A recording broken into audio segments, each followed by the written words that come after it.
Dear students, welcome to another lecture of Mechanics of Solids. ഇതിൽ നമ്മൾ stresses on inclined പ്ലെയിനിലുള്ള problems ആണ് cover ചെയ്യുന്നത്. അതിൽ ഫസ്റ്റ് പ്രോബ്ലം എന്ന് പറഞ്ഞാൽ നമുക്കറിയാം സ്ട്രെസ്സസ് ഓൺ ഇൻക്ലൈൻഡ് പ്ലെയിനിൽ 3 കണ്ടീഷനാണ് നമ്മൾ പഠിച്ചിട്ടുള്ളത്. ഒന്ന് യൂണിയാക്സിയൽ സ്ട്രെസ്സിൻ്റെ കേസിൽ, പിന്നൊന്നുള്ളത് ബൈആക്സിയൽ സ്ട്രെസ്സിൻ്റെ കേസ്, പിന്നൊന്നുള്ളത് നോർമൽ സ്ട്രെസ്സും ഷിയർ സ്ട്രെസ്സും കൂടി കമ്പൈൻ ചെയ്ത് വരുന്ന കേസ്. അപ്പോൾ ഇവിടെ എടുക്കുമ്പോൾ ഇതിൻ്റെ ഇക്വേഷൻസ് ഞാൻ ആദ്യം ഒന്ന് എഴുതി വെച്ചതാണ്. നിങ്ങളും ഈ ക്വസ്റ്റ്യൻ വരുമ്പോൾ അതിൻ്റെ ഇക്വേഷൻസ് ഒക്കെ ഒന്ന് എഴുതി തന്നെ പഠിക്കണം. ഓരോ പ്രോബ്ലം ചെയ്യുമ്പോഴും ആ ഇക്വേഷൻസ് എല്ലാം റിപ്പീറ്റ് ചെയ്ത് എഴുതിയിട്ട് തന്നെ ചെയ്യണം. കാരണം എക്സാമിന് നമ്മളുടെ ഇക്വേഷൻസിന് മാർക്കുണ്ട്. 1 മാർക്കോ 2 മാർക്കോ ഒക്കെ നമുക്ക് ഇക്വേഷൻസിന് കിട്ടും. സോ അത് മിസ് ചെയ്യരുത് എക്സാമിന്. അപ്പോൾ ഇവിടെ യൂണിയാക്സിയൽ സ്ട്രെസ്, അതായത് നമ്മളെ ബോഡി ഇങ്ങനെയാണ്, സിഗ്മ എക്സ് എന്ന് പറഞ്ഞിട്ടുള്ള സ്ട്രെസ് മാത്രമാണ് പ്രൊവൈഡ് ചെയ്യണമെന്നുണ്ടെങ്കിൽ θ° ആംഗിൾ ഓഫ് ഇൻക്ലിനേഷനിലുള്ള നോർമൽ ആൻഡ് ഈ സർഫസിന് നോർമലും ഈ സർഫസിന് ടാൻജൻഷ്യലും ആയിട്ടുള്ള ഈ ഫോഴ്സിൻ്റെ ഇവിടെ ഉണ്ടാകുന്ന സ്ട്രെസ്സിൻ്റെ വാല്യൂ കണ്ടുപിടിക്കാനുള്ള ഇക്വേഷനാണ് sigma x cos square theta. Sigma ടീൻ്റെ ഇക്വേഷനാണ് sigma X by 2 into sine 2θ. ഇനി അത് യൂണിയാക്സിയൽ സ്ട്രെസ്സിൻ്റെ കേസാണ്. ഇനി ബൈആക്സിയൽ സ്ട്രെസ് ആണെങ്കിൽ ഇക്വേഷൻ എന്ത് മാറും? സിഗ്മ എക്സും ഉണ്ടാവും സിഗ്മ വൈയും ഉണ്ടാവും. മ്യൂച്വലി പെർപെൻഡിക്കുലർ ആക്സിസിലാണ് നമ്മളുടെ സ്ട്രെസ് ആക്ട് ചെയ്യണമെന്നുണ്ടെങ്കിൽ നോർമൽ സ്ട്രെസ്സിൻ്റെ equation sigma x cos square theta. Cos square തീറ്റയാണ്, തീറ്റക്കല്ല സ്ക്വയർ, കോസ് തീറ്റൻ്റെ സ്ക്വയർ ആണ്. Then sigma y sine square theta. Tangential സ്ട്രെസ്സിൻ്റെ ഇക്വേഷനാണ് sigma x minus sigma y by 2 whole into sine 2θ. Again normal stress and shear stress ഉള്ള കേസിൽ അതിൻ്റെ figure ശ്രദ്ധിക്കണം. ഫിഗറിൽ നോക്കുക, ഈ ഗ്രീൻ കളറിൽ കാണിച്ചിട്ടുള്ള ഫിഗറാണ്. ഇതിൻ്റെ സിഗ്മ എക്സും സിഗ്മ വൈയും സിഗ്മ എക്സും ഈ ഫിഗർ ഉണ്ടല്ലോ, ഈ ഫിഗറിന് കറസ്പോണ്ടിങ് ആയിട്ടുള്ള ഇക്വേഷനാണ് ഇവിടെ എഴുതിയിട്ടുള്ളത്. ഫിഗർ എന്ന് പറഞ്ഞാൽ ഡയറക്ഷൻസ്, സ്ട്രെസ്സിൻ്റെ ഡയറക്ഷൻ. ഈ സിഗ്മ എക്സ് എവേ ഫ്രം എന്നായിരിക്കണം, ഈ സിഗ്മ വൈയും പുറത്തേക്കുള്ളതായിരിക്കണം, അതായത് ടെൻസൈൽ സ്ട്രെസ് ആയിട്ടായിരിക്കും ആക്ട് ചെയ്യുക. പിന്നെ ഈ ഇൻക്ലിനേഷൻ ഓഫ് ദ പ്ലെയിന് ഇങ്ങനെ തന്നെ ഇൻക്ലൈൻ ചെയ്യണം. ഈ ഡയറക്ഷനിൽ ഇൻക്ലിനേഷൻ ആകുമ്പോൾ മാറും. ഇൻക്ലിനേഷൻ ഓഫ് ദ പ്ലെയിൻ ഇങ്ങനെ തന്നെ ആവണം, അപ്പോൾ തീറ്റൻ്റെ വാല്യൂ. പിന്നെ ഷിയർ സ്ട്രെസ് എന്ന് പറയുന്നത് ഈ പ്ലെയിൻ ഉണ്ടല്ലോ, നമ്മളുടെ ഹൊറിസോണ്ടൽ പ്ലെയിനിലുള്ളത് ഒരു ക്യൂ ഇങ്ങനെയും ഒരു ക്യൂ ഇങ്ങനെയും, അതായത് ഈ ക്യൂ ഈ ഡയറക്ഷനിലാണെങ്കിൽ ഈ ക്യൂ അതിൻ്റെ ഓപ്പോസിറ്റ് ഡയറക്ഷനിലായിരിക്കും. ദാറ്റ് ഈസ് ഇതൊരു ക്ലോക്ക് വൈസ് റൊട്ടേഷൻ ആയിരിക്കും ഈ ഷിയർ സ്ട്രെസ് ഉണ്ടാക്കുന്നത്. ഇനി വെർട്ടിക്കലിലുള്ള ഈ കോംപ്ലിമെൻ്ററി ഷിയർ സ്ട്രെസ് നോക്കുക, ഈ വെർട്ടിക്കൽ ഡയറക്ഷനിലുള്ളവരുണ്ട്. അപ്പോൾ ഇത് ക്ലോക്ക് വൈസ് ആണ് ഉണ്ടാക്കുന്നതെന്നുണ്ടെങ്കിൽ ഈ വൈ ഡയറക്ഷനിലുള്ള ഈ ഷിയർ സ്ട്രെസ് എന്ന് പറയുന്നത് ആൻറ്റി ക്ലോക്ക് വൈസ് ആയിരിക്കും ഉണ്ടാക്കുക. അപ്പോൾ ഇത് അപ്വേർഡുക്കും ഇത് ഡൗൺവേർഡുക്കും, അതായത് ക്യൂവിൻ്റെ ഡയറക്ഷൻസ് ഇങ്ങോട്ടും ഇങ്ങോട്ടും അല്ലെങ്കിൽ ഇങ്ങോട്ടും തന്നെ ആവണം. ഈ കേസിൽ മാത്രമാണ് നമ്മൾ ഈ ഇക്വേഷൻ സാറ്റിസ്ഫൈ ചെയ്യുക. പ്രോബ്ലം ചെയ്യുമ്പോൾ കൺഫ്യൂഷൻ ആവാനുള്ള വഴിയുണ്ട്. അപ്പോൾ നമ്മൾ എന്ത് ചെയ്യണം, ഈ ഫിഗറിൽ ആക്ട് ചെയ്യുന്ന സ്ട്രെസ്സുകളുടെ ഡയറക്ഷനും നിങ്ങൾ ബൈ ഹാർട്ട് ചെയ്യണം. സിഗ്മ എൻ്റെ ഇക്വേഷനാണ് sigma x cos square theta plus sigma y sine square theta plus Q sine 2θ. Sigma ടീൻ്റെ ഇക്വേഷനാണ് sigma x minus sigma y by 2 into sine 2θ minus Q cos 2θ. Equation കുറച്ച് ടഫാണെന്ന് നമുക്ക് തോന്നും, പക്ഷേ ഒരു 5-6 പ്രോബ്ലം നമ്മൾ ചെയ്യുമ്പോൾ ഇക്വേഷൻ എഴുതി ചെയ്യുമ്പോൾ നമുക്ക് ഈ ഇക്വേഷൻസ് ഒക്കെ ബൈ ഹാർട്ട് ആവും. പിന്നെ ജസ്റ്റ് ഈ ഇക്വേഷൻ കിട്ടിയാൽ തന്നെ നമുക്ക് ജസ്റ്റ് സബ്സ്റ്റിറ്റ്യൂഷൻ മാത്രമുള്ള പ്രോബ്ലത്തിൽ വരുന്നുള്ളൂ. അപ്പോൾ ഇക്വേഷൻ പഠിക്കുക, എന്നിട്ട് മാർക്ക് വാങ്ങിക്കുക. പിന്നെ അഡീഷണൽ ആയിട്ട് ഒരു കാര്യം കൂടി പറയാനുള്ളത്, ഇപ്പോൾ ഈ ഒരു ഇൻക്ലൈൻഡ് സർഫസിൽ, ഇപ്പോൾ ഇങ്ങനെയുള്ള ഒരു ഇൻക്ലൈൻഡ് സർഫസിലുള്ള നോർമൽ സിഗ്മ എന്നിൻ്റെ വാല്യൂ ഇങ്ങനെ ടാൻജൻഷ്യലിലുള്ള സിഗ്മ ടീൻ്റെ വാല്യൂ ആണല്ലോ നമ്മൾ കണ്ടുപിടിച്ചത്.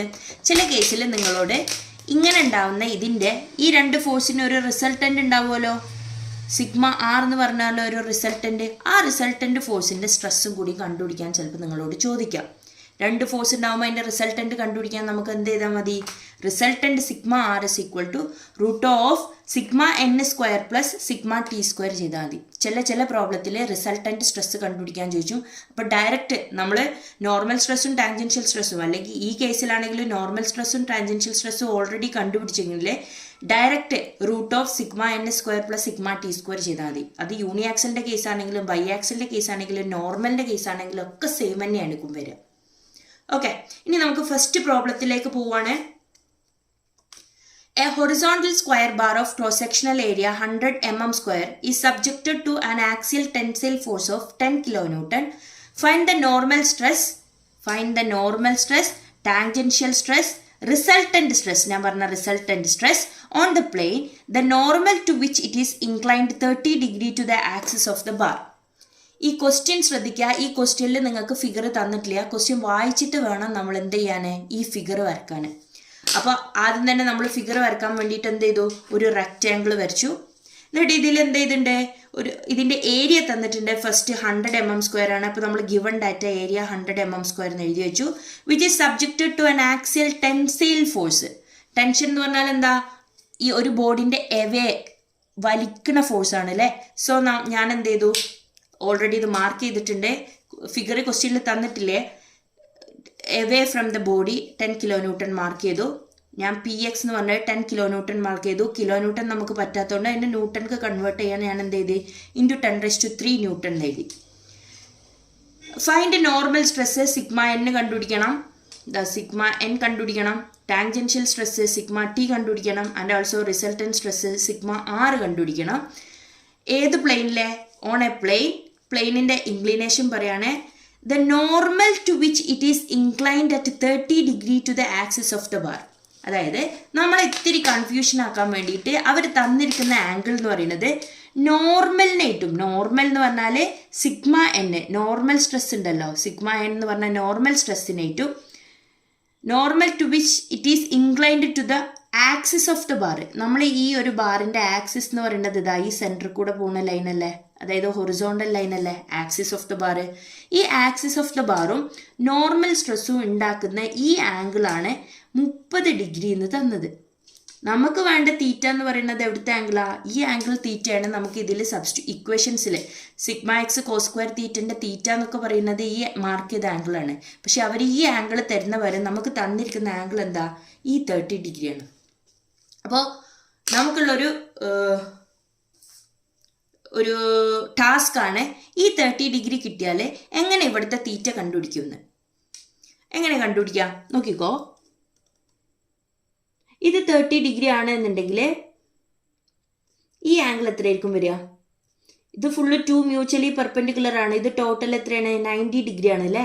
അപ്പോൾ ഒരു ആംഗിൾ 30 ആണെങ്കിൽ ഈ ആംഗിൾ എന്താ വരിക, 60 ഡിഗ്രി ആയിരിക്കും. ഈ ആംഗിൾ 60 ആണെങ്കിൽ ഇതാ ഓപ്പോസിറ്റ് ആംഗിളാണ്. ഈ ആംഗിൾ എന്താ വരിക, 60 ഡിഗ്രി. നമുക്ക് രണ്ട് ലൈൻ ക്രോസ് ചെയ്ത ലൈനിൻ്റെ ഇത് 60 ആണെന്നുണ്ടെങ്കിൽ ഈ ആംഗിൾ 60 ആയിരിക്കും വരിക. അപ്പോൾ ഇത് 90 ആണ്, ഇത് 60 ആണെന്നുണ്ടെങ്കിൽ നമുക്ക് ഈ ആംഗിൾ തീറ്റ = എന്ത് വരും, 30 ഡിഗ്രി കിട്ടും. നോർമലിനെ ഏറ്റവും ഹൊറിസോണ്ടൽ ഉണ്ടാക്കുന്ന ആംഗിളും ഈ ആംഗിളും എന്തായിരിക്കും, സെയിം ആയിരിക്കും. അപ്പോൾ ഇവിടെ നമ്മൾ തീറ്റൻ്റെ വാല്യൂ എന്തെഴുതി, 30 ഡിഗ്രി എഴുതി. ഓക്കെ, ക്ലിയർ ആണല്ലോ. ഇനി നമുക്ക് കണ്ടുപിടിക്കേണ്ടത് എന്താ, നോർമൽ സ്ട്രെസ്. നോർമൽ സ്ട്രെസ്സിൻ്റെ ഇക്വേഷൻ എന്താ, σx × cos² തീറ്റ. ഇതിൽ തീറ്റൻ്റെ വാല്യൂ 30 ഡിഗ്രി ആണ് നമുക്ക് കിട്ടി. σx-ൻ്റെ വാല്യൂ നമുക്കറിയോ, ഇവിടെ തന്നിരിക്കുന്നത് 10 kN. ഇറ്റ്സ് എ ഫോഴ്സ് ആണ്, ആക്സിയൽ ടെൻസൈൽ ഫോഴ്സ് ആണ്. നമുക്ക് ഫോഴ്സ് ആണ് ഇവിടെ സബ്സ്റ്റിറ്റ്യൂട്ട് ചെയ്യേണ്ടത് അല്ല, അവിടെ ഉണ്ടാകുന്ന സ്ട്രെസ് ആണ്. So we need to calculate the stress, okay, corresponding to that force. അപ്പോൾ ഫസ്റ്റ് കണ്ടുപിടിക്കേണ്ടത് സ്ട്രെസ് ആണ്, ദാറ്റ് ഈസ് σx കാൽക്കുലേറ്റ് ചെയ്യാൻ. ഇക്വേഷൻ എന്താ നമുക്കറിയാം, സ്ട്രെസ് = ഫോഴ്സ് ബൈ ഏരിയ ആണ്. ഫോഴ്സ് ബൈ ഏരിയ P/A അല്ലെങ്കിൽ F/A എന്ത് വേണമെങ്കിലും എടുക്കാം. ഇവിടെ Px എന്ന് പറയുന്നത് എത്രയാണ്, 10 × 10⁻³ ഡിവൈഡഡ് ബൈ ഏരിയ എന്ന് പറയുന്നത് എത്രയാണ്, 100. ക്യാൻസൽ ചെയ്യുമ്പോൾ നമുക്ക് എന്ത് കിട്ടും, 100 Nm/mm² എന്ന് കിട്ടും. ഈ 100 Nm/mm² നമ്മളിവിടെ സബ്സ്റ്റിറ്റ്യൂട്ട് ചെയ്യുമ്പോൾ 100 × cos² 30. ഇത് കാൽക്കുലേറ്ററിൽ നമ്മൾ ചെയ്യുമ്പോൾ നമുക്ക് ആൻസർ വിൽ ബി 75 Nm/mm² എന്ന് കിട്ടും. അപ്പോൾ ഇത് കാൽക്കുലേറ്ററിൽ ചെയ്യുമ്പോൾ നമ്മൾ ശ്രദ്ധിക്കേണ്ട ഒരു കാര്യമുണ്ട്. ഇവിടെ എന്താ 100 cos² തീറ്റയാണ്. അപ്പോൾ കാൽക്കുലേറ്ററിൽ ചെയ്യുമ്പോൾ ഒന്നല്ലെങ്കിൽ നിങ്ങൾ എങ്ങനെ ടൈപ്പ് ചെയ്യണം, 100 × ഒരു ബ്രാക്കറ്റ് ഇടുക, പിന്നെ അതിൻ്റെ ഉള്ളിൽ cos 30 എഴുതുക.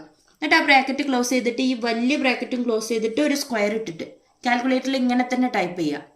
അല്ലെങ്കിൽ നിങ്ങൾ എന്ത് ചെയ്യുക, ഈ ഒരു ടൈപ്പ് FX 991 കാൽക്കുലേറ്റർ ആണെന്നുണ്ടെങ്കിൽ നിങ്ങൾ എന്ത് ചെയ്യുക, 100 × cos 30 അടിക്കുക. അപ്പോൾ cos 30 അടിക്കുമ്പോൾ തന്നെ നിങ്ങൾക്ക് cos ബ്രാക്കറ്റിൽ ഒരു 30 വന്നിട്ടുണ്ടാവും. ഈ ബ്രാക്കറ്റ് നമ്മളായിട്ട് ക്ലോസ് ചെയ്യണം, ഓട്ടോമാറ്റിക് ക്ലോസ് ആവില്ല. അപ്പോൾ നമ്മൾ എന്ത് ചെയ്യണം, ക്ലോസ് ചെയ്തിട്ട് സ്ക്വയർ അടിക്കുക. സ്ക്വയർ അടിക്കുക. അപ്പോൾ ഇത് കോസ് 30ൻ്റെ ആ വാല്യൂൻ്റെ സ്ക്വയർ വരും. അല്ലാതെ കോസ് സ്ക്വയർ 30 കാൽക്കുലേറ്ററിൽ അടിക്കുമ്പോൾ പ്രത്യേകം ശ്രദ്ധിച്ചിട്ട് അടിക്കുക. ഓക്കെ, നെക്സ്റ്റ് ടാൻജൻഷ്യൽ സ്ട്രെസ് കണ്ടുപിടിക്കാനുള്ള ഇക്വേഷൻ ആണ് sigma X by 2 into sine 2 theta. Sigma X എന്ന് പറയുന്നത് 100 ആണ്, divided by 2 into sine 2 theta, sine 2 into 30. ഇത് കാൽക്കുലേറ്ററിൽ നമ്മൾ ചെയ്യുമ്പോൾ നമുക്ക് answer will be is equal to 43.3 Nm². Unit എഴുതാൻ മറക്കരുതേ. അപ്പോൾ നമുക്ക് നോർമൽ കിട്ടി, ടാൻജൻഷ്യൽ കിട്ടി, ഇനി റിസൾട്ടൻ്റ് കണ്ടുപിടിക്കണം. റിസൾട്ടൻ്റ് കണ്ടുപിടിക്കാനുള്ള ഇക്വേഷൻ നമുക്ക് അറിയാം. എന്ത്? നോർമൽ സ്ട്രെസ്സിൻ്റെ സ്ക്വയർ പ്ലസ് ടാൻജൻഷ്യൽ സ്ട്രെസ്സിൻ്റെ സ്ക്വയർ, അതിൻ്റെ root, that is root of 75 square plus 43.33 square. ഇത് ചെയ്യുമ്പോൾ നമുക്ക് resultant stress is equal to 86.6 Nm² എന്ന് കിട്ടും. Okay, hope you all understand. Thank U.